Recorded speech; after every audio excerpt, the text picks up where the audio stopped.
Hey everybody out there, you're tuned in to 91.8 The Fan. You're in my corner and I have a very special guest in the corner. Would you like to introduce yourself to everybody and say hi?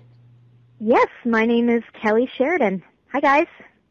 They were very excited to have you on. Everybody had to tell me and refresh me in our live chat about all these kissy scenes in Inuyasha that apparently I had forgotten. So I'm sure the fans... Well, that's the problem, is they don't have many kissy scenes. They almost get to that point. They never do. I know that fans are always waiting for it. Yes. But I got to read up on your bio on your official website, and I scoured the internet and sort of stalked you in a nice way a little bit. That's not creepy at all. Yeah, it's not creepy at all. But I saw that you started at a very young age, but I was sort of curious, when you were a littler girl, did you have something that sparked your interest into acting? Was there a certain thing you had seen or? Yeah, well, I've always been a performer, whether it was, in front of actual people or not. I'd line up my stuffed animals, and I've always just been a showboater, kind of a show off. And then when I was a kid, I met a woman named Carol Tarlington, who formed the Vancouver Youth Theatre here in Vancouver, where I live. And it was a professional theater company for youth, and kids got to create and perform shows, original shows, and tour them all over Vancouver and the Lower Mainland where I live, and also internationally. So it was this really prestigious young people's theater. So I kind of got involved with her, and then also she had a talent agency for film and TV and voiceover work for young actors also. So that's kind of how I got started. I started in theater and then auditioned for film and TV stuff for a little bit when I was a young teenager, but I got into voiceover stuff quite early on and realized, this is way more fun than sitting on a movie set all day. So that's kind of how I got started so early, and I was really lucky because there weren't a lot of young women doing voiceovers at that point. It was still a very new industry here in Vancouver, so I got to just get in early and make a bunch of connections and do a bunch of really cool shows when I was a kid. Well, I always hear that theater kind of helps voice acting because you can be anything when you're voice acting, and theater has sort of that fantasy splash and all of those random, monsters or anything you can be. Totally. Well, and I went on to do my theater degree and get a bachelor's, and my theater training I find is super helpful for voiceover stuff, because theater is all about making big choices and projecting and really going for it, and there's so many things that are similar in voiceover work, a lot of improv. So all of that stuff from the theater background totally helps, and vice versa. Stuff from voiceover stuff helps my theater work, which I still do. Now, when you were doing voiceover, I know you started especially in anime fairly early. That must have been kind of a loop because, you have to match the lip flaps and everything. Well, I was a very precocious child. I took to it easily. No, I don't know. There definitely is a learning curve, but it's kind of fun. It's a fun challenge. It's different than what we call prelay, which is stuff that you record and then they animate. It was a fun challenge, and people made it really easy. It's actually, I think a lot of people exaggerate how difficult it actually is to come in on the beats and match the flaps, but I think once you get in a certain rhythm and get enough practice, it's not really that hard. I think brain surgery would probably be way harder. Just a little bit. Now, I'm kind of curious because technology has evolved, quite a bit in voiceover and in the anime world in general. Is there anything specific that rings true to that? Technology-wise? Yeah, that you in the booth now, it's easier to use it now because you didn't have it back in the past. Well, I'm sure from the recording side of things, when you're an engineer having to put things together, they used to record things on tape, nothing was digital, so I'm sure now it's way easier for them to record and edit stuff. But in terms of my side of it, of recording it, it's actually really similar to what I did as a kid. You have a TV screen. I mean, the TV screens are a little nicer now, a little more high definition, but you still hear those beeps in your headphones, and you still have, the acting is still the same, and you still have to match everything. So there aren't a lot of changes or shortcuts or any of that kind of stuff on the acting side, but for sure, I bet on the production side of things, I hear engineers say that a lot, like, oh man, years ago this would have taken us half a day to do, and now it's 20 minutes, to do some piece of editing or recording. So I'm sure it's better for them. Well, now I'm curious because the anime fandom, or geekdom in general is what I call it, they're very passionate. And so once you sort of entered into voice acting and, the internet kind of got bigger and conventions started sprouting out of the ground like daisies, it must have been sort of a reality check to sort of see all these, people just, fans just completely awed by it. It's been nothing short of awesome. I mean, thank goodness for the internet. It kind of worked out well because I was a kid when I started. I think it might have been overwhelming to be contacted by a ton of fans as a kid. But, the internet got hot by the time I was in my 20s, and so I was an adult and able to handle it. And I'm in touch with way more fans now than I ever would have been just with snail mail or whatever, because people don't know how to find you and everything else. Now they can just Google your name. And with Facebook pages and my own website and all that stuff, I get to hear from people all the time. And I get to hear great stories of people that, say, watched Barbie movies when they were kids, and now it's 11 years later since we did the first one, and they're teenagers and they still watch them, or people that had a hard time in high school and watching Inuyasha or Ranma, they felt like they had a friend. So hearing stories like that is just awesome. I love it when fans contact me. It's they funny. They can geek out all they want. I love it. We are a geeky crowd, that's for sure. It's funny though because I was actually accidentally doing homework at the time because we took care of my brother's kids who are 6 and 8 about a week ago, and we were sitting down and watching one of the older Barbie movies, and at the same time, I was, taking notes for everything, and it was like, wow, I didn't think I'd be watching this in preparation for the interview. And you were watching Barbie with boys, you say? Little boys. It's my brother's little girls, actually. I apologize. Oh, little girls, I see. Yeah. Well, boys like Barbie, too. It's okay. Yeah, it's true. Just like some girls like, I guess, G.I. Joe or Transformers. Yep, I did. I was a huge Transformers fan when I was a kid. I was, me and my friend Tammy, when we were 9 years old, went to see the Transformers movie in the theater. And we were the only 2 girls in the whole theater, and we'd play Transformers. I got a blaster for Christmas, probably right around that age when I was 8 or 10. I remember really being teased as a girl for liking Transformers, but I just thought they were the best. And I still do. I think they're awesome. See, I'm pretty terrible. My show when I was a kid was Gem, Truly Outrageous. Oh, I love Gem too. Oh yeah, She-Ra and He-Man, all that stuff.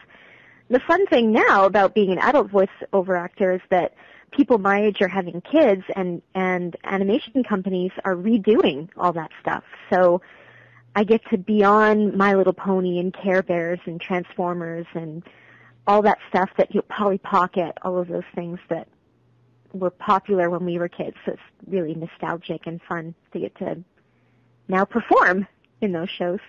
Yeah, and in the future, or now I don't know too much about your personal life because that's probably an invasion of privacy. But if you ever have kids, or if you have kids, you can show them that as well.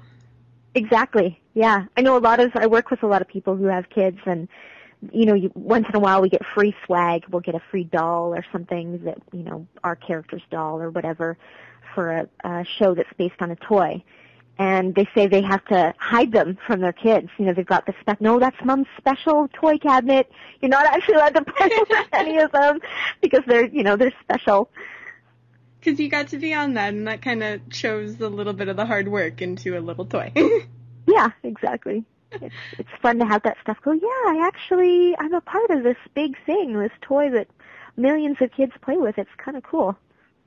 And I think that's cute, and I think our listeners think that's cute as well. But we're going to take a very short break here on 91.8 The Fan. But don't go anywhere, because we won't. So keep it tuned to your favorite station, everything you want and nothing you don't. Hi, I'm Masako X, proud member of the Team 4-star posse. When I'm not gallivanting around voicing naive Saiyans, perverted old men, and a bit of the odd vocal gender bending, I like to listen to 91.8 The Fan. They got everything I need to help me breeze through my editing with smiles and sunshine. I like to sing the odd karaoke, as well as review anime on my show Anifile, available at masakox.blip.tv, where I showcase the latest releases from Japan. Plus, if you ever wanted to get into voice acting, I also host the show Masterbox, where I aim to get you started in this fun online activity. So with that promotional canvassing out of the way, I return you to this stellar programming on 91.8 The Fan. Catch you later, and happy listening.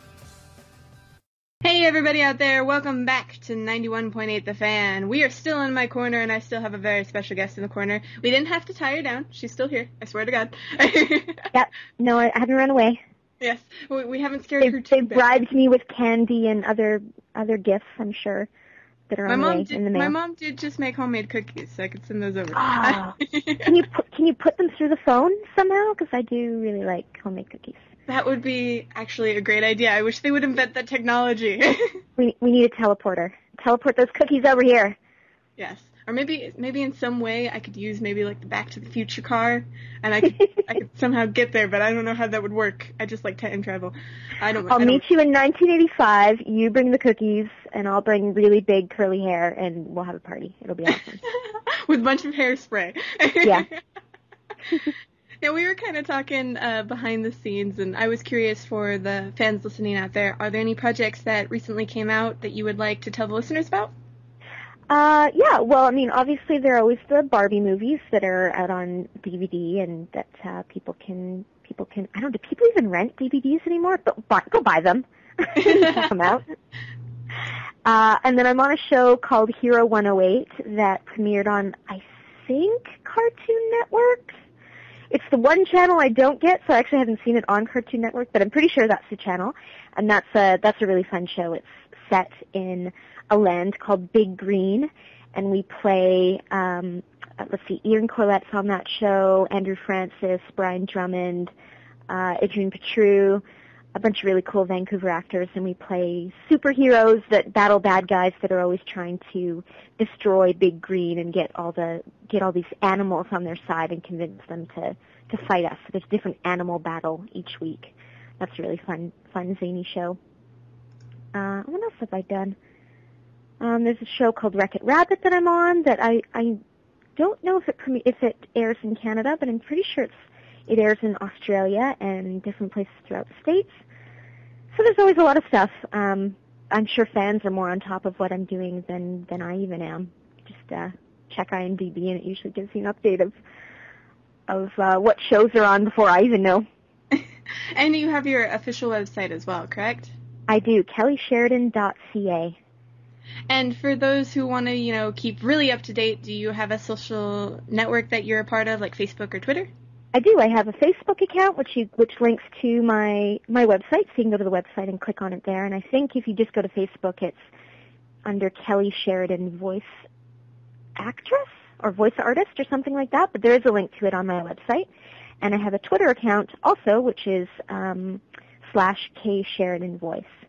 So I often post little updates on when stuff comes out, or when I'm working on something new, or something completely irrelevant that has nothing to do with voiceover acting. People can follow me through all of those different ways. And do you do the convention circuit at all? Do you get a chance to meet with friends or have any events planned out? I haven't done many. I hear there's one in Hawaii, which I would love to go to. So if anyone out there knows how to get me to somewhere tropical, I'd be all over that. Normally, because I do theater as well, a lot of conventions are on the weekends, and I often am rehearsing for shows on the weekends. So I've been invited to a lot, but I often am just not able to go because of work, which I guess in a way is a good thing because I'm working. But I like to connect with fans, and I like to travel, so I try to get to them. I've been to one in Chicago, and I've been to one in Japan, and I've been to one here in Vancouver, but that's it. So there are a lot of people that are very diligent and do the convention circuit. Yeah, it seems like you really have to promote yourself to get to the conventions. Invite me. Yeah, exactly. And once you're in that loop, I think people get to know you and they know that you're able to go. So I do get invites and I try to go when I can, but it's hard.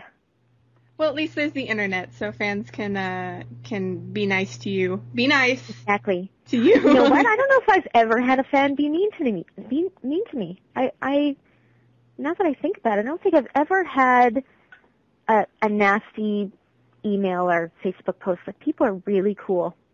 So. Well, I have to say, congratulations on that. I mean, no offense to the internet, but the amosity, or the anonymity.